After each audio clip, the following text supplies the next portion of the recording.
So, isang mapagpalang gabi po sa ating lahat. Muli ako si Mia Sebastian and welcome to our daily devotion with Pastor Russell Ocampo. And today, our devotion tag is about, Nandyan ka pa ba, Lord? So, our concept is all about deism. So, ang deism ay paniniwala na mayroong isang makapangyarihang Diyos na lumikha ng sanlibutan, ngunit hindi na siya nakikilala ng nakikialam sa mga nangyayari sa mundo. So, tinatanggihan ng deism ang mga himala, banal na kapahayagan at aktibong pakikilahok ng Diyos sa kasaysayan ng tao. So, ito ay kabaliktaran ng Christian theism na nagtuturo na ang Diyos ay patuloy na kumikilos at gumagabay sa mundo at sa buhay ng tao. So, ngayon dadako na tayo sa ating Bible reading. So, our Bible reading is all about Colossians chapter 1 verse 17. ASND version, siya mismo ang una sa lahat ng bagay at ang lahat ng bagay ay nananatiling nasa kaayusan sa pamamagitan niya. So, tungkol saan nga ba tong verse na ito? So, ang verse na ito ay tinuturo ng verse na ito na si Kristo Jesus ang sustento at nagpapanatili ng kaayusan sa lahat ng nilikha. So, ang Diyos ay hindi lamang manlilikha, kundi siya rin ang patuloy na nagpapalakad at gumagabay sa lahat ng bagay. So, ngayon dadako na tayo sa ating teaching. So, yung first teaching, ang Diyos ay aktibong kumikilos sa mundo. So, ang Diyos ay hindi iniwan ang mundo matapos niyang likhain ito. Siya ay patuloy na namamahala at gumagabay sa lahat ng nangyayari. So, makikita ito sa Hebrews chapter 1 verse 3. So, yung patuloy na pag-inog ng mundo, sikat na araw at hangin na ating nilalanghap, ay patunay na ang Diyos ay nagpapanatili ng kaayusan sa kalikasan. Second, ang Diyos ay isang ama na nagpadala ng kanyang anak para sa atin. So, pinatunayan ng Diyos ang kanyang pagmamahal sa pamamagitan ng pagpapadala kay Jesus Christ upang iligtas tayo mula sa ating mga kasalanan.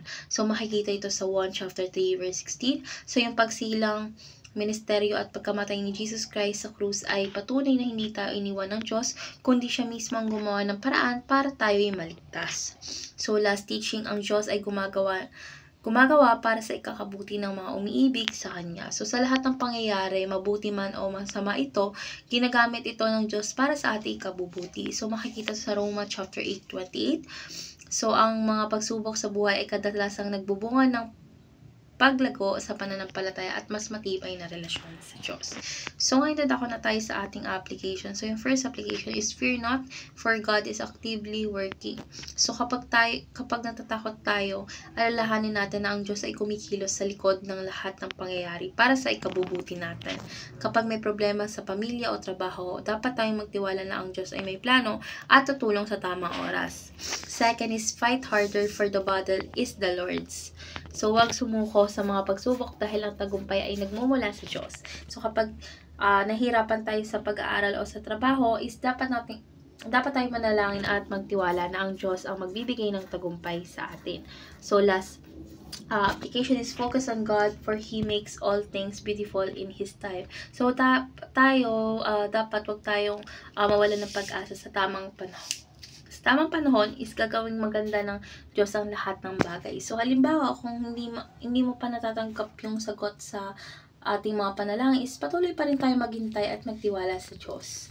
So, ngayon dadako na tayo sa ating last part, which is our discussion. Our discussion talks about paano makakatulong sa atin ang katotohanan na ang Diyos ay aktibong kumikilos sa mundo upang mapagtagumpayan ang takot. So, para sa akin, kapag natatakot tayo o ako, alam natin na may Diyos na gumagabay sa atin. Kaya hindi tayo nag-iisa. So, alam nating hawak tayo ng Diyos ang ating kinabukasan, kaya't maaari tayong mamuhay ng may kapayapaan at kumpiyansa sa ating sarili.